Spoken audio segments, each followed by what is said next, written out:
Back here, 615 Sessions podcast on the GetBeast.com Zoom line. It is the big homie. It is the OG. It is Ramon Foster of J-Mart and Ramon, 6 to 9 a.m. weekdays on 104.5 The Zone. What's good, big dog? Buck, man, I'm just glad you feel like I'm a guy that you want on your show, okay? So we're going to have a good time. You call me the big homie. That's what my close friends call me, man. So guess what? Me and you just became a thing. Listen, we've been a thing ever since you said yes the first time to the podcast. Like, he's in. It's too late now. It's all over. I'm with you, man. Let's roll with it. I like this. Let's go. No question. All right, we start in the obvious place. We got a lot to talk about, and not a lot of time to do it because Ramon's got television to do. He's got gospel channels to preach on. He's all over the place. This man is a multimedia superstar. But, of course, his former team, the Pittsburgh Steelers, 11-0 with a little Wednesday night football because, of course, in 2020, I don't even know where to start. I was disoriented. I turned on my television. There's Pittsburgh and Baltimore in what should have been on Thanksgiving night. What did you make of that entire debacle? It's about as easy as I can lob it up for you. Man, that's exactly what it was, a debacle. I think the scheduling of it, them pushing the game back using health concerns. No, not physicality concerns in the sense of tendons, movement, this and that, as far as they wanted their two running backs and then not use use their two running backs. It's like, well, we could have did this on Tuesday night. What are we wasting time for? I think we saw a team in Pittsburgh that was mentally spent. I think we saw a team in Baltimore that was trying to just do as much as they could to get by. You knew they weren't going to throw the ball. They ran the ball a ton of times, and Pittsburgh didn't do a good job of adjusting, I thought, to that. And Pittsburgh also showed, whether it was mentally drained or not, I think they showed a sense of like the run game's got to be more important. And I know Coach Randy's the offensive coordinator, and I've been around coaches that kind of say the same thing, where those 3-yard screens, those out routes to the corner where the wide receivers are blocking, those rocket routes, the runs. You know, you get 4 yards now in 2nd and 6. It's just like a run. I think in this time of the year, for a team like Pittsburgh, a team like Baltimore, also the Titans, Kansas City, the real contenders, Buffalo, running the ball with your linemen has got to be something that's got to move to the front of the page. It sounds so old school, but if you got an opportunity to stop possessions, meaning controlling the game, which is what I felt like the reason Baltimore played so hard yesterday, they felt like they were in the game still. And when you give a team like that an opportunity, you end up winning by the little bit that they did yesterday, when I thought, and I'm sure you thought too, it should have been a blowout. 1,000%, a completely decimated roster on the other side. And you could tell Ben was salty in the post game after the fact, because he knew they didn't play well. Tomlin knew they didn't play well, and I think they fully expected to go out there and put a whooping on the Baltimore Ravens, given everything that they've gone through. Even you, I saw your tweet too when you said he made this joke about, well, it's time to go through our doubleheader. Like, there was a little bit of shade towards the league, like, why did y'all put us in this situation when this team, to me, and of course, I trolled a little bit on Twitter to the fans of like, y'all are ducking us. In all respect, it's like, no, this is a serious thing. You don't troll. Every once in a while, but it's Baltimore, and the thing that I got mad about for them, and it's been, I guess, is why Denver had to play too. Buck, was this: you guys were neglectful. You had a strength coach who's an extension of the training room, which is what they used to say, this is a healthcare facility, treated as such. And it's that way. And when a guy get injured, they're working with the weight room and the training room. They work hand in hand with each other. And the fact that this guy, somebody in your staff, didn't alert the team, didn't follow protocols, and now you guys are out of 22 players, whatever the number may have been, that's a you guys problem. And it's going to be interesting to see what the penalties are towards Baltimore, because that's something that they should have control as much as they could. Without question. Now, something you brought up earlier that I think we saw come to life in just the long layoff, because what people underestimate or discount with professional athletes is that you guys ramp up your training for certain times of the year. Your bodies are specifically tailored to be on a certain schedule that is routine and that helps you operate at the highest possible level when you need to give it a go. And what we saw yesterday was RG3 on that turf pulling up. We saw Bud Dupree tear his ACL.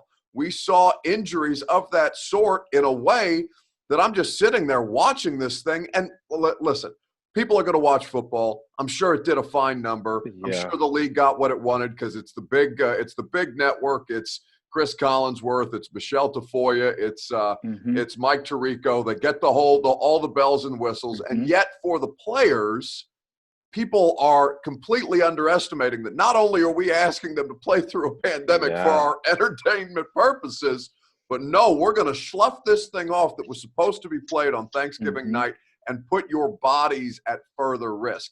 How much of that were you talking about leading into this game, and how much were you reaffirmed by how that went down yesterday? And that's exactly what it is, Buck. You brought up something. You said guys are conditioned for certain things. That's also mentally and physically, okay? Like, there's methods. I guarantee you walk up to Derrick Henry right now, what's your methods for the week? He's going to say it verbatim no matter what it is, okay? No, but he's going to give us a 6-word answer because Derrick hates us. He hates okay, well, okay. Holler at one of the boys. Taylor or Compton is going to, like, tell you exactly what's going on. But it's in the sense that, you know, I'm guaranteeing you can sit outside his house and watch, okay, he's going to the massage therapist this week. He's got this doctor coming to his house this week to stretch him out. He's going to the cryotherapy. Like, there's a system of working through those things that the slightest bit of like break in your schedule messes with you. That's with training. That's with the mental aspect of when the game is going to start. Buck, I couldn't tell you how many times it was the same routine every single week. All right, after I do my walkthrough on the field before the game, go in, sit down in the corner, grab a towel, stretch out, like, I can tell you verbatim everything that I'm doing.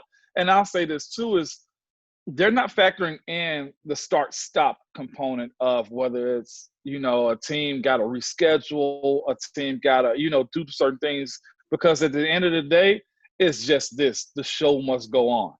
And the product that's out there, they don't carry. They just want to see those 22 bodies on the field at a time and saying, hey, this is what we got to do. If we're not moving past this point next year when the season kick off, which I hope and pray that we are, okay?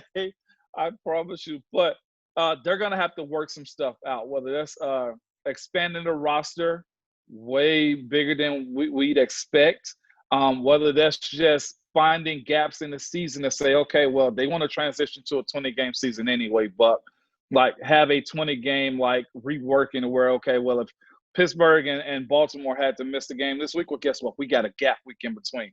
You know, so it's a couple things that got to go into it to where, man, this is learning on the fly like everybody else.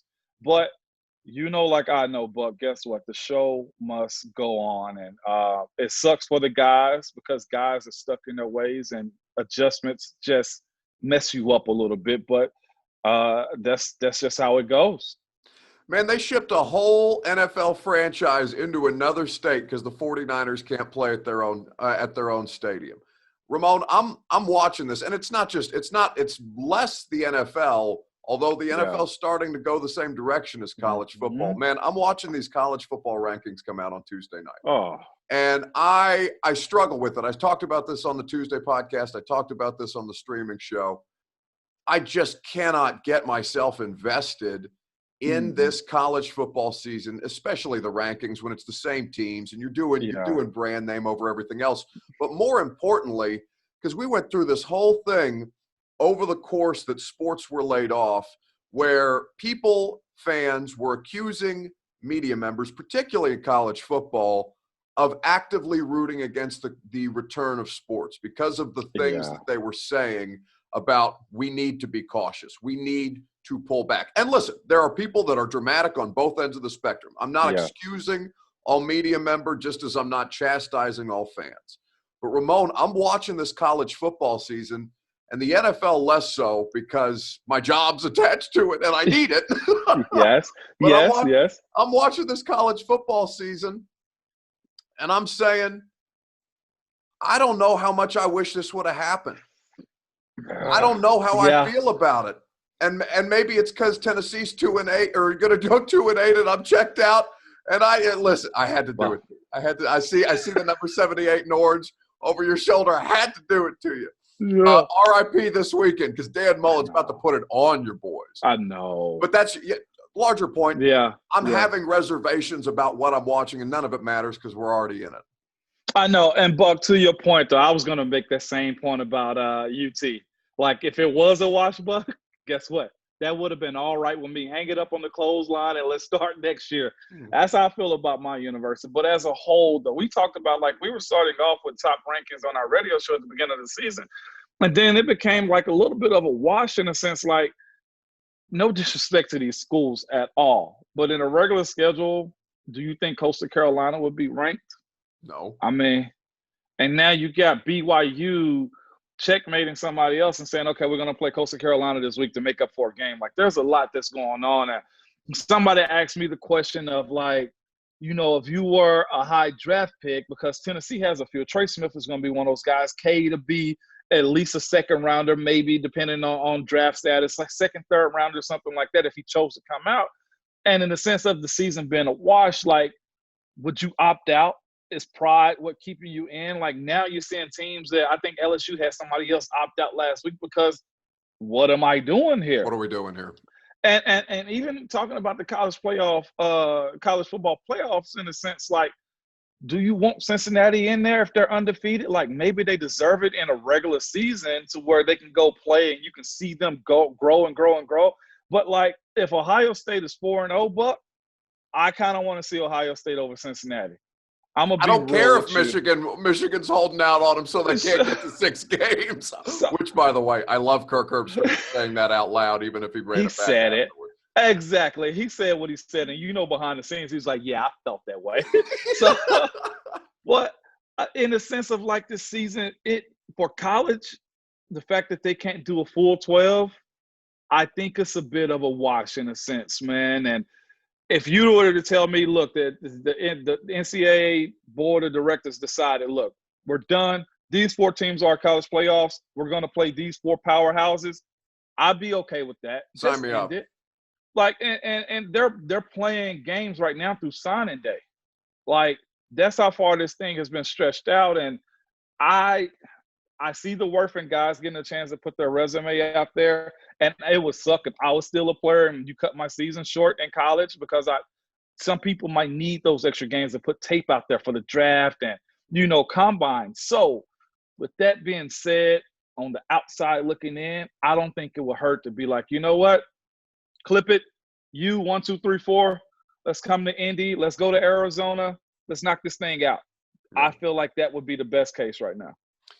I look at the college football playoff rankings and I see 9-0, I see 8-1, I see 4-0 Ohio State because the Big Ten got talked out of football, bullied back into football, and is probably thinking, now, man, I wish we didn't play football this year. Exactly. The conference of my youth, the conference of my birth, the Indiana Hoosiers, the Indiana football Hoosiers, Ramon, even though Michael Penix lost for the year. I know. Yeah. But all of it, it's just so deformed and so mutated in a way where, like, we always knew it was about the money. It was. In all of these sports, it's about the money. It's not about the fans. It's not about the athletes. It's not about the economy. Well, it is about the economies that they create. Yeah. But like never before has the greed been laid so bare in front of me to where I'm just like, man, get the hell off this screen with Coastal Carolina in the top 25. Who you telling? Out of here. That's what I'm saying. Even so, too, Buck, I got to ask you this. Are you willing to watch a bowl game right now? Hell no. I watched a bowl game at 2:30 in the afternoon between the Steelers and the Ravens yesterday. You feel me? Ramon. So, I know, man. That's what we're getting right now. So I'm not trying to say break the wrist and walk away, but dude, hey, I've seen better. We all seen better at this point. Maybe we will see better. Although I don't know, this offensive line for the Tennessee Titans, it's called a transition, played pretty well on Sunday against the Indianapolis Colts. I know that had to get you going, given that is your position. You know that those rooms better than anybody else that we got gas bagging in front of microphones right now. I watched that game from the press box, Indianapolis, and I won't lie to you. Every time I go to Indy, it's a little bit like a college reunion, and of course, safely and socially distanced on the back patio of a college friend's apartment. I got into the Don Julio. Every time this happens when we go to Indy, because I went to Indiana and all my friends live there. So from a safe distance, I got a little drunk. And then I come into that press box every year after year after year. And it is literally at the very top of the stadium. And it gives me such incredible nausea. And I do this to myself every time, Ramon. Yeah. The thing that served as the ibuprofen to my hangover was the holes that Derrick Henry was running through. Yeah. The best part of that press box is you're literally sitting almost on top of the play and seeing the game from an angle that maybe we don't get in the press box in Baltimore when we're field level or when we're in here at Nissan Stadium. And to see David Quessenberry, and David Quessenberry, story of the game, first start in 7 years, fantastic. Deservingly so. Deservingly so. Yeah. But from a football perspective, Roger Saffold, Ben Jones, Nate Davis, the three interior guys, absolutely kicking the shit out of the Indianapolis Colts in a way that I don't know why it surprised me, but I've not seen a dominant performance like that all year long. Is it repeatable against a team like the Browns? I'll say this. It was surprising to you because of what happened in Nissan Stadium. Yes. And I'll say this. Also, no Taylor Lewan. And by the way, by us bigging these guys up this offensive line, there's no slight against Taylor Lewan in the sense of like they can do it without you. No. You want to be out there. Everybody see your value also in other ways while being on the field. But seeing Buck, you say you watching them. Okay, so I'm gonna give you a little illustration. What I was seeing on TV when they played was this. That was that O-line moving that D-line. We give all the credit to Derrick Henry because he is a stud. If you're ranking top running backs, he's numero uno to me. Him and Dalvin Cook, 1 and 1. Like, I don't want to hear 1 and 1A. No. But if I'm picking one, I'm picking Derrick Henry for the simple fact that he can go downhill, he can move them. But Sunday, those guys up front moved them. And I know Cleveland because I played them 2 times a year for 11 years, and I'll say this. They will for sure try to attack that. They're going to sell out on it. But the thing that Tennessee has proven that it can do time and time again, the Tennessee Titans do time and time again, is look, we don't care if you stop us. Continue to stop us. Derrick Henry grabs the ball, he go for 3. He'll fall down for 4. And guess what's going to happen in that second half? They're going to continue to pile it on. They're patient enough. Derrick Henry's built right for the job to continue to move the line. So there's going to be a war of attrition early on in this game just because, why? Everybody's going to stack the box again against the Titans. They have Derrick Henry. The play action on the other side of this with Tannehill, AJ, now, when you start using people's first 2 letters of their name, that's when you know you're becoming a household name. You out here calling him LeBron? You out here calling him Zion? What are you doing? Listen, all I'm telling you is this. You know, when I say DK, you know who I'm talking about. Yep. When I say LBJ, you know who I'm talking about. When I say OBJ, MJ, you know who I'm talking about. Yep. AJ is becoming that guy. So you got to pick your poison. Sell out the same way Indy did and let Tannehill run in for a touchdown, or you try to fight the war of attrition and lose at the end of the game, because that's one thing I respect about Arthur Smith and his entire coaching staff for that matter, the guys up front, because it's so easy, Buck, to get discouraged when you get 2. Or you're running your head up against the wall against 8 guys in the box, 9 guys in the box. You know what they say? My patience is going to beat you because you're going to get outside of yourself. And if you continue to keep 8 guys in the box, 9 guys in the box, I got AJ. And that part of saying, can they do it again, Buck? Yeah. I've seen it time and time again, and so has everybody else. Am I wrong to think that Baker Mayfield's not that good? You're not wrong. I don't think he's that good. He's a guy that's fallen into a lot of talent. And it's not just because I hate his commercials. I just watch him play, and I think they are doing so much to hide him right now, Ramon. And it's not Bortles, but it's No. Bortles-esque in the way that they're almost – and their running game is the best in the league, obviously. Yeah. It is as diverse a running attack as any in football right now, and that's an absolute tribute to Kevin Stefanski. And you're right. They've got Yes. they got shit kickers up front. They got two of the best running backs. They got talent on the outside, even without Odell. But I look at this and I'm saying, how much of this is out of necessity because your quarterback will put you in positions that you don't want to be in? I think that there's something off there with Baker Mayfield. He's a little predictable. I think he's a guy – you got to think he's an overachiever. I'm an overachiever. I got more out of my career than probably anybody else. I mean, it's a kudos to my hard work and, circumstance and stuff like that. And I feel like that's Baker. But I'll say that because I was that guy too. Sure. He's finding a way to, guess what, stay inside my box. Don't ruffle the feathers. If I get a little excited and go outside the box and make a throw, guess what? I'm conditioned enough to be able to do those type of things. But you look at that O-line. Conklin is the highest paid right tackle. If not, he's top 2, top 3. $20 million this year. So I'm saying a left tackle, that's a first rounder. They got J.C. Treader, who's one of the savviest, highest paid centers in the league too. A right guard, left guard that are they're, like you said, they're ass kickers up front. And then you got Jarvis Landry out there. They go out and get Hooper. Think about what I'm saying here. You got Sheldon Richardson on the other side of the ball. You got Ojinobu, who's a guy that's played a whole lot. Olivier Vernon on the other side of the ball. And then we ain't even mention Myles Garrett. If we're looking in the sense of talent, we start stacking this team up. Baker falls to, as far as the 22 starters, bottom third. Yeah. If we're being real. Oh, sure. On that team, he's bottom third as far as talent, man. And I'm not saying this as a former Pittsburgh guy. I'm saying in the sense of, like, let's be honest about what we got going on here. They've surrounded him. And then Stefanski, the coach, I heard somebody earlier say he's inserted a sense of calm over that organization. Or Baker, just be cool. I got you if you got me. Just don't do this. It seems like it's what that's – just be cool. Let's be real about it. That's all he got to do is be cool, little dog. Like, I got you. Yeah. The whole matchup, I think, bodes really well for them. And I did this the first time they played Indianapolis, Ramon. I did it before Thursday Night Football. I said I don't ever make game predictions. I think it's the biggest waste of time of any of us who yell into microphones on a regular basis can do, because nobody has any idea. Nobody has any idea what's going to happen. It's just a fun thing to put a graphic up on and then for us to get freezing cold taped afterwards. It's a waste of time. But I did it on Thursday Night Football. I said they were going to beat the Colts, and then the punter had the worst stretch of any special teamer in 10 minutes of all time, and they fell flat on their face. But again, I feel like what this team does well, to your point, what they do well, and even though it's similar to the Browns, right?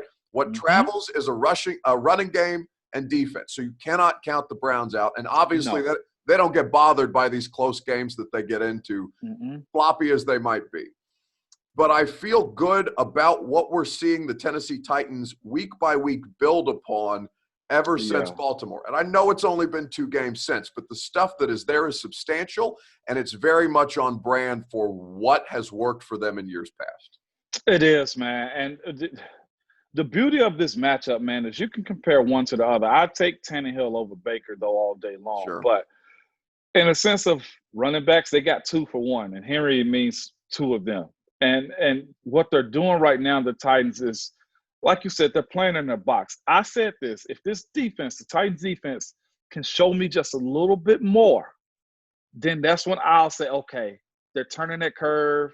They're rounding the horn the way they always do around this time of the year. Late November, December football is Titan time of the year. For the last 3 years, I feel like they've shown it, especially last year when Derrick Henry just became a man-child and just started doing everything that you thought he should be doing. And watching them evolve, man, if that defense, Buck, can just start being, okay, let's cut off the stats. From here on out, you're ranked top 15. Heck, I can even give them all the way up to number 20. If you're 20th in the league, I think the offense covers the rest of it because they're more than capable. And the guy that I'm jumping on board with on defense right now is Harold Landry. I think now with the subtraction of, with Clowney going to IR, he's getting more reps. He's a talent. And seeing him get close to the quarterback last week, I don't care who was out, he's getting there. He did it the week before also. I think they can rally around him, give some help to Big Jeff, and watching T.R. Tart, which I asked Jeff about him a while ago, in a sense, like, what do you see in him? He said he's a big body kid that's loving him playing the game, and he's got an attitude, and he's shown it, man. So if those guys, along with just give me one or two. I don't want to hear the Adore thing and none of that stuff. The guys that's on the field right now, if they can do their job, I think this team can make a serious run again. What's more sour, Tierre Tart or Ramon Foster's lemon trees growing in the garage? I've been sitting on that joke for 3 minutes. 3 minutes. As soon as you said Tierre Tart, I was thinking, Ramon, I was working it in my head. I'm like, how can I make a lemon tree joke and integrate it into this show? And it was so corny, and I wouldn't take it back for a second. And you better not take it back, Buck, okay? Well, I'll tell you who's more salty is me having to wheel them out every other day when it gets cold so I can get some real sunlight. That's what's salty. Oh, God. I'm telling you, I need a couple limes. I have a Don Julio addiction I need to feed. I got you. We can sip on the 1942 at some point, but when things settle down, big man, you're going to have an even harder time getting rid of me than you are blowing up your Twitter mentions and your inbox. No doubt. On that side of the ball, though, and we'll wrap things up talking about the defense, they're a lot better than they have been playing previously. And the third down numbers against the Colts, good. Yeah. Costanzo going out, I think, makes a big difference. And it doesn't matter who you're – it's your problem. Doesn't matter who you're getting blocked by. If LaRaven Clark can't hold up against Harold Landry, then that's a Harold Landry game. Good for him. Yep. And that was a huge difference. Phil got bothered and he started making my faces, and it made me very happy because I got a couple more for the arsenal. God bless Phillip Rivers. But as we move into this back stretch where you've got Cleveland and then you travel to Jacksonville and then you're back here for Detroit, Green Bay, and Houston at the end, defensively, this sets up really well for them to be able to finish strong, assuming that their health holds up. And I was at practice yesterday.